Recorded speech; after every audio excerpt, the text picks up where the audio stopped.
Right, everyone. My name's Ian Hamilton. I'm the CEO of Recruitment Bot. We build chatbots for recruitment teams, both in-house and agency. We build them with an intent of increasing engagement and improving conversion rates when people are applying for jobs.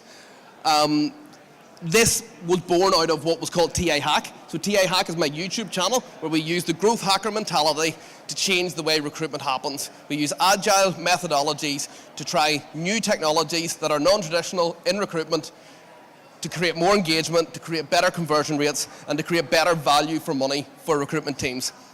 Today, we're going to talk about attracting the right people, because what we've done traditionally in recruitment is we've attracted everybody, and we've ended up with a massive queue of people coming towards our ATSs, and we can't handle it. And what that does is it creates a really bad recruitment experience for the talent that's coming towards our systems. How have we done that? We've used the age-old technology. We've used the age-old job boards. Using a job board is like bringing a Porsche to the mall on a Saturday afternoon and offering everybody a test drive and then telling 99% of them they can't afford it. What that means is we have to use that expensive human time to go out and proactively source people. Now, we know that LinkedIn tells us 20% of people are actively looking for a job. Indeed tells us that 20% of people are actually passive in their job search. What we know that means is that there's 40% or 60% in the middle of people that aren't visiting job boards because they're not proactively looking for work. So what we're going to talk about today is using technology to put your job adverts and your advertising in front of the right people that will be interested in the role, so that when you pay for somebody to apply for a job, you're paying for the right people. Now, some of the technology that we're going to talk about whenever it comes to this is what's called PPC and tracking. So pay-per-click advertising is a method of putting your adverts in front of the right people and only paying when somebody clicks. Tracking, the technology that we're going to talk about for tracking, is pixels and how we use pixels to target the right people. And then, of course, we're going to talk a wee bit about chatbots along the way. So pay-per-click advertising in the recruitment industry is known as Indeed or one of the other job boards that charges you every time somebody clicks on an advert. But did you know that you can use Facebook pay-per-click advertising and LinkedIn pay-per-click advertising to make sure that only the people that are right for the jobs see your adverts? So you only pay when the right person clicks on your ad. So the first thing that we do whenever we're building a pay-per-click advertising campaign is we use the targeting on LinkedIn to say, is the person in the right place? Do they work in the right industry? And are they of the right role level to see your job? If they are, we show them the job. We then deliver them to the advert. And if they apply, great, we've got their application. If they don't, we can track them later. Now, plugging a bot in on the other end of that means that your candidate conversion ratio from somebody that sees the advert into somebody that actually applies for the job is around about 70% of people. Now, 70 to 95% of those people will actually be right for the job that they're applying for, which is a massive increase in the suitable candidates, which is usually around about a 4 to 6% average. Now, the next thing we're going to talk about is how we automate that attraction along the way. So with pay-per-click advertising, you decide how many people see a job, and you decide when you pay and how much budget you put towards that. So whenever you're running these campaigns, you need to ask yourself a few questions. Are you running jobs for contractors, or are you running careers? If you're running careers, you need to put more experience-based content in there. So this is one of the first experience-based funnels that we run for clients. So the first thing we do is, are they in the right place? Are they in the right industry? Are they the right role level? Target them with content that actually drives awareness of your brand and drives awareness of your careers. Whenever they see the awareness content, we then push education content in front of them to show them what it's like to work with you. And we then edge that content through the funnel so that whenever they see content, it's engaging them and encouraging them to apply for a job. Now, whenever you plug a chatbot into that sort of process, you start to see an 80 to 95% open rate of the messages that you're sending, which compares to a industry open rate of emails of around about 20%, so you're getting a massively higher return on your investment. Then you plug in a pixel, and this is where it gets really interesting. Pixels are little pieces of JavaScript that sit in your website that builds a audience on LinkedIn or Facebook that allows you to track people, right? So if somebody visits a job advert and gets pixeled and then doesn't apply, you know that person's dropped off. Now, did you know you can use the tracking on LinkedIn to see who's dropping off your website? So you can see the companies that are visiting your website dropping off, the people, the role levels, and what they do. So you can start to actually see the people that are dropping off your recruitment experience. What you do with that is you target the people that are in the right location, the right industry, the right role, and you put your advertising out in front of them to bring them back to your site to actually apply for jobs whenever they're ready. That's what we call the tip-toers campaign, the people that are tiptoeing about your jobs. The attract, remove, convert is probably one of the strongest campaigns that you can run. So whenever somebody sees your first piece of content, they engage with it, they apply for a job, you've got their data, you remove them from all future advertising, meaning that you're only ever paying to bring new people into your recruitment process. Now again, plug in the bot to that, and what happens? Well, all of a sudden, you have to read the slide to figure out what happens. So you create personalized conversion experiences. So whenever somebody is actually converting through the chatbot, we're actually providing information that's relevant to the role they're applying for. And then some of the data that we're providing back from the chatbot for clients is based around the demographics, age, location of people that are in their talent pipelines, the sentiment that they're exhibiting whenever they're talking to the chatbot, knowing the content that's actually converting people into applications, and the cost, exact cost of what it takes for you to deliver a candidate to applicant and what it costs you to hire somebody. So that's my slides up, slightly quicker than expected, out of breath and very Irish, so apologies if you didn't understand me. You said about main social channels, so LinkedIn, Indeed, Facebook. Is that relative to other social channels that people would engage from? So Stack Overflow, anything like that? Okay, so you'll find that on Facebook you have around about 2.2 billion monthly users. There is no other audience on the internet that you can attract people more or attract them in a more precise way. We always recommend using Facebook to do some of your talent attraction activity. LinkedIn's great because you can target more specifically based upon role level, industry experience, and location. So you can start to drive some seriously targeted advertising. Of course, we integrate with companies like ClickIQ to do programmatic advertising across job boards, and we also integrate with some of the Google AdWords functionality. Okay, do we have a second question? Gentleman at the back. If you want the third question, you better be quick. All right, mate. How does the pixel retracking thing work? Okay, so whenever somebody visits your website, you pixel them. They're pixeled based upon their IP and gateway address, so we understand exactly what computer is visiting the site. That then puts them into an audience on Facebook or on LinkedIn. You don't know who they are yet, but you know that they are somebody that lives in a location, works in an industry, and has a certain job level, and then you use that to drive your advertising towards people, which means it's actually really friendly whenever it comes to that swear word GDPR, because you're tracking people without taking their personal details. Any more questions? Because I just want to follow on with that point about GDPR. Ever had any more questions before we move on? So just on that point about you're not collecting any personal identifiable information, just so you're aware, technically, the IP address could actually be part of the construct of information that means you can now track somebody, you know who they are through some anonymous data. So whilst theoretically you are correct from an IP point of view, just be aware of it. It is not wrong, but just be aware of it. The whole GDPR thing, don't be scared of GDPR. It's not really as bad as we think it is, but you just got to mix it in with everything. Just to follow up on that one very quickly, we do not get the IP address or the gateway address of the person. Facebook gets that, and it's Facebook's terms and conditions that are compliant with that. And Facebook is fine, of course. Facebook's fine. Good clarification, Ian. Thank you very much. Well done, Ian. Congratulations. I'll have the microphone back, please. We'll now bring on our second speaker, who's been busily pacing at the back there, ready for his Pecha Kucha session. And I'll now hand over. He will do his own introduction. Thank you very much. Good morning, everybody.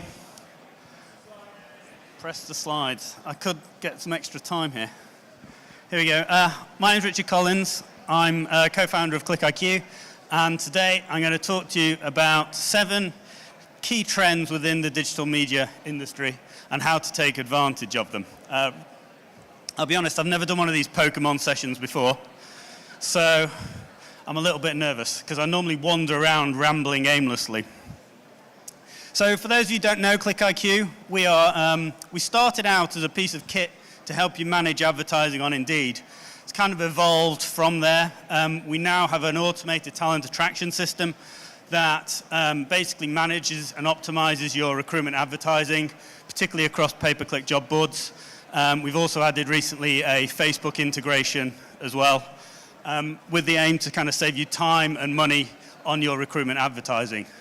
I was hoping I was going to have time for jokes in between slides, but it's not looking good at the moment.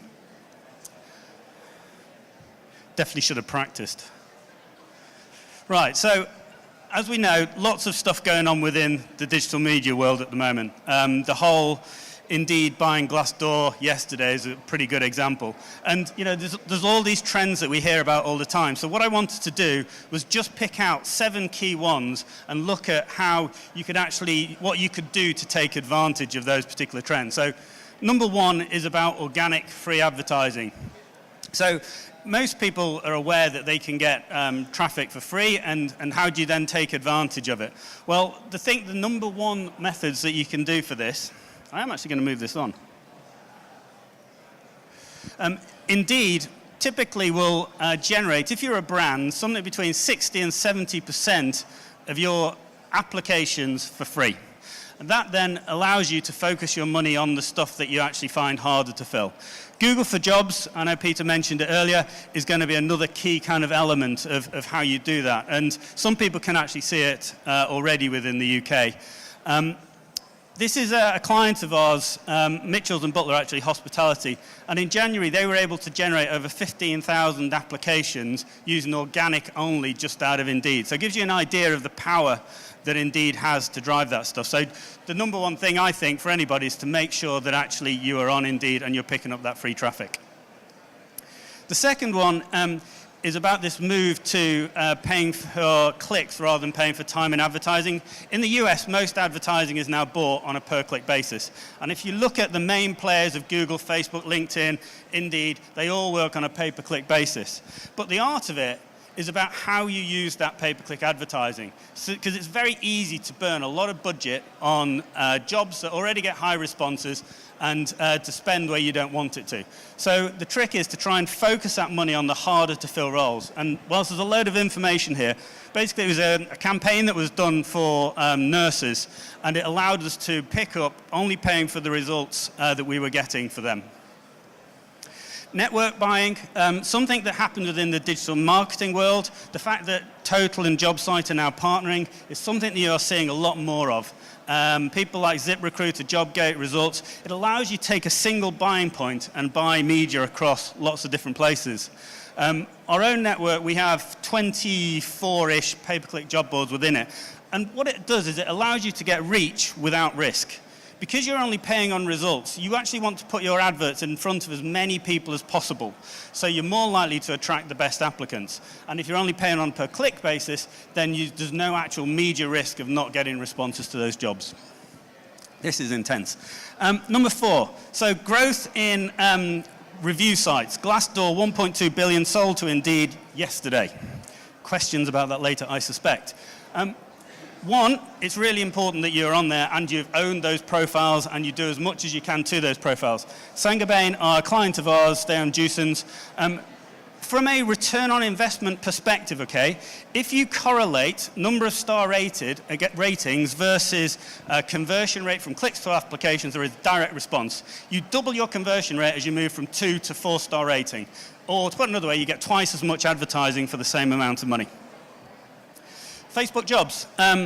Lots of noise about Facebook jobs, and you know, it is good, but there is a downside, and that is that people are not on Facebook with their CVs in hand ready to apply for jobs.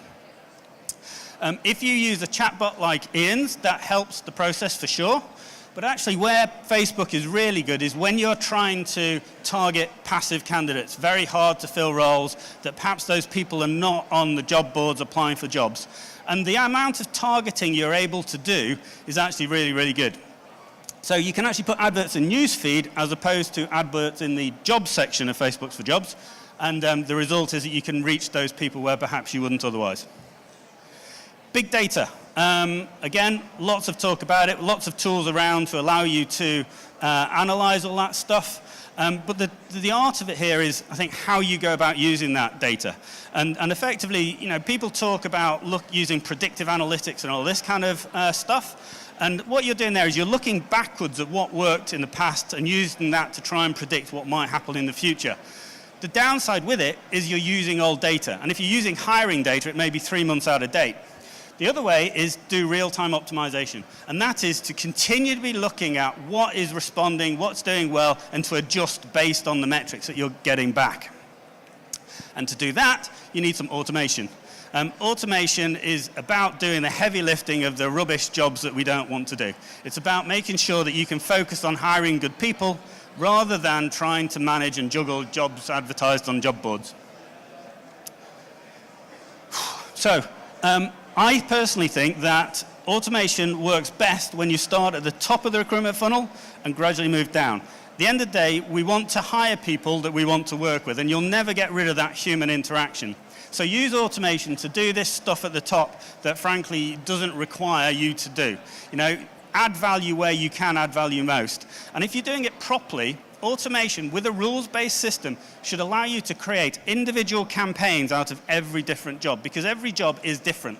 And as it comes on to, as you start to recruit for it, you want to adapt based on the results that you're seeing. And, automation platforms will allow you to do that very effectively. And that's it.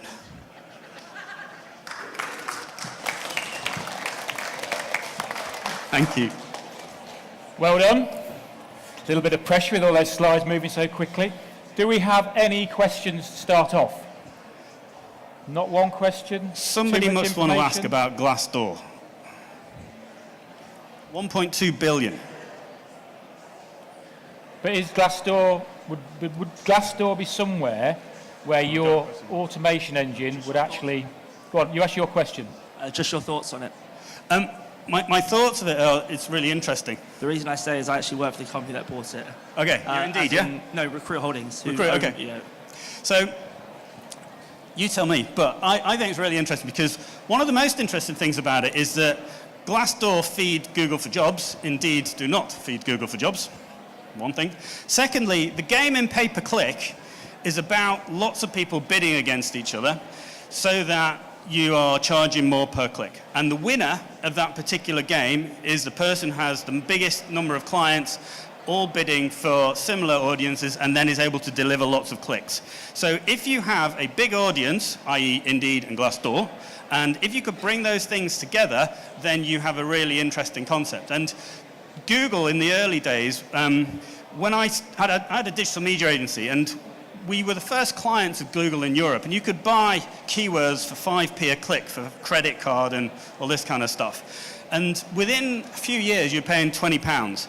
And actually, if you ran a site that was advertising that stuff, you could actually make more money by taking Google's listing and taking a cut of, as an affiliate of their revenue. And I think that over time, as Indeed and Recruit come to dominate, they bought Workopolis in Canada, I think we will see them starting to put their results into more and more sites, and it will be more financially beneficial for those sites to be taking Indeed results than it will be to actually try and sell their own adverts. Is that right? Any other questions? No? Okay, thank you, well done. Thank you very much, If I can have the microphone, and we will now bring on our third speaker, who once again will introduce himself. Hello everybody, I'm Adam Lindsay. I work for the Access Group, specifically Access Screening. We deliver a pre-employment screening platform that ensures that users get enhanced experience, candidates get an enhanced experience, and ultimately they minimize bad hires and optimize compliance at the same time. So, first of all, we're going to look at what background screening is. It's not just requesting a couple of references, as I'm sure you're aware. What you're trying to do is gauge a holistic view of a candidate's background. So on the one hand, you can be sure they are who they say they are. On the other hand, you can be sure they've done what they say they've done. With over 3/4 of applications containing accurate information, the estimated cost to be around £8,000. It's important you get it right. Screening is part of everyday life, more so than people know. From the doctors and nurses who help us when we're poorly, to the teachers who are teaching our children now, to the solicitor who helped you with your recent mortgage, everyone needs a certain compliance set, and you need to make sure you get the checks right and engage effectively to protect your business. So why do organisations screen? Typically to improve quality and retention of staff, making sure they've got the right skills and attributes to become an asset to the organisation. Then to reduce time to hire, to protect and enhance your own reputation, to optimise safety and security in the workplace, and then comply with legislation. There are other reasons, but they're the key ones. First starting point, you really want to understand how you're regulated. You may have different regulations throughout the business. You may be directly regulated by the FCA or the CQC. Understand what checks you need to do, because you will need to link into third parties, put rules in place, and make sure you're protecting your organisation and the people you work for. And furthermore, you've got a duty of care. Not just to your staff, not to just to your shareholders, but your clients and the general public alike. So you've got to make sure you put steps in place to protect everybody in the process, to satisfy the needs of both internal and external stakeholders. Slide. Change slide. So when you do screen, how do you do it? Right? You can keep things in-house. You might not have the resource to manage things internally. You might not have a central space to log and track and store information. And if you've got problems, you can outsource. If you are outsourcing, you want to make sure you're working with a partner who can adhere to all of your needs and configure a system to match your process and your style. You make sure they understand your business. A key starting point is to confirm identity and right to work. So obtain all the relevant documents you need and make sure they're not fraudulent, to protect yourself. In terms of right to work, look, you want to follow the Home Office list and get a statutory legal defence. It minimises disruption to employees and protects the business. It's essential. Next stage, by quantifying people, you can look at things like criminal record checks and other data checks as well. It's a good way of understanding honesty and integrity for a candidate, but at the same time as well, you may need things for safeguarding too. You can go further into a background check, look at social media, financial background, sanctions checks, links to terrorism, but get it right. You want to make sure candidates are suitable for the role. They've got the right education and qualifications to be an attribute to your business. It's probably the biggest area of fraud in background screening. And then employment history as well. Make sure it's relevant. How far do you go back? What constitutes a gap to you? How many references do you want? And what means a red flag? So get it right and get the right people through the doors. Then take some time to understand every role in your organisation. Assign a level of risk to each role and put checks in place to minimise any potential risk. People might have access to sensitive data, they may work with children or vulnerable adults, they may drive in your time, and there's risk associated with that. So get the balance right for both the candidate and the organisation and protect everybody in the scale.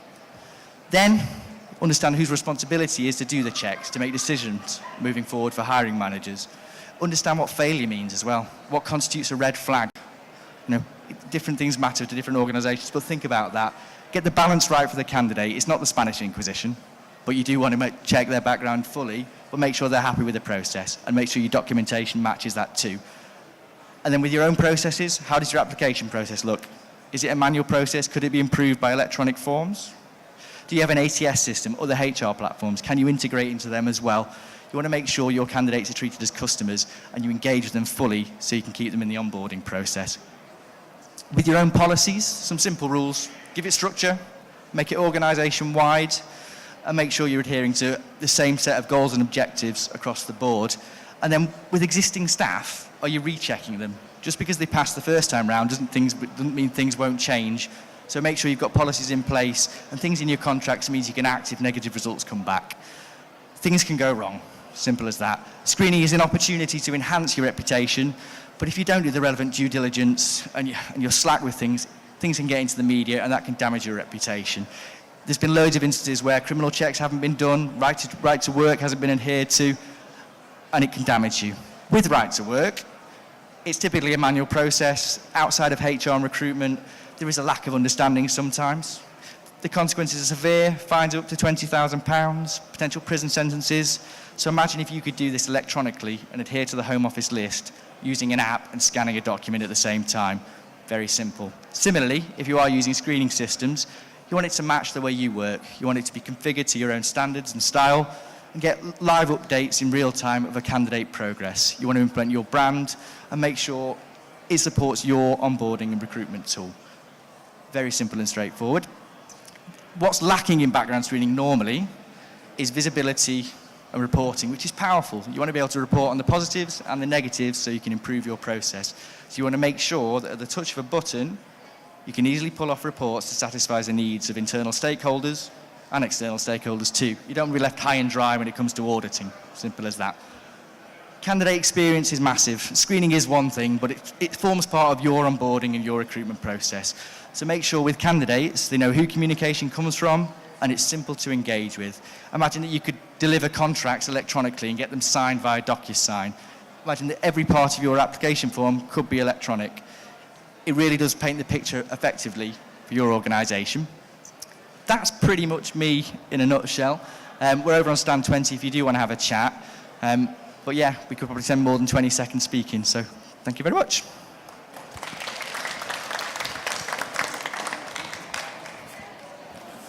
I hope you enjoyed that. Delightful. Any questions from anybody in the audience?